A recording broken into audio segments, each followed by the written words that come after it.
ঢাকা থেকে কাঠমান্ডুগামী বাংলাদেশ বিমানের একটি বিমানে বোমা আছে এরকম একটি টেলিফোন কল এয়ার ট্রাফিক কন্ট্রোলকে জানানো হয় এবং যার ফলে ওই বিমানের যাত্রা স্থগিত করা হয় এবং প্রায় 3 থেকে 4 ঘন্টা তল্লাশি চালিয়ে সেখানে কিছু পাওয়া যায়নি। এই কলটি সঠিক ছিল না।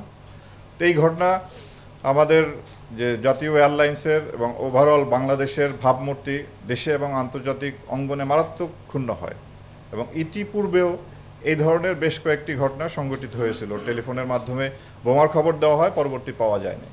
তো এই ঘটনার পরপরই আমরা এটা অনুসন্ধানে নামি এবং সারা রাত অভিযান পরিচালনা করে এই ঘটনার সাথে সম্পৃক্ত 3 জনকে আমরা গ্রেপ্তার করতে সক্ষম হই এবং এর সঙ্গেও সেনাবাহিনী এবং অন্যান্য গোয়েন্দা সংস্থা আমাদেরকে সহায়তা করেছেন। তবে এই বিষয়টি খুব একটি দুঃখজনক ঘটনা। সেটি হলো ইমন নামে এক ব্যক্তি পরকীয়া প্রেমিকের সাথে নেপালে যাচ্ছিলেন ওই ফ্লাইটে।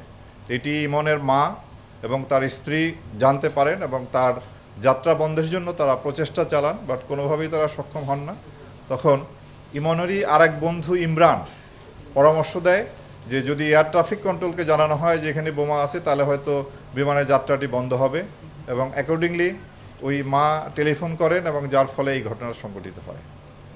তো আমরা চাই আপনাদের মাধ্যমে দেশবাসীকে এই মেসেজ দিতে চাই যে এটি একটি গর্হিত কাজ, এটি আমাদের দেশের ভাবমূর্তি ক্ষুণ্ণ করে, আমাদের জাতীয় এয়ারলাইন্সের ভাবমূর্তি ক্ষুণ্ণ করে। তো কোনোভাবেই যেন এই ধরনের প্রচেষ্টা ভবিষ্যতে গ্রহণ করা না হয় এবং করলে তার জন্য কঠিন শাস্তির ব্যবস্থা করা হবে।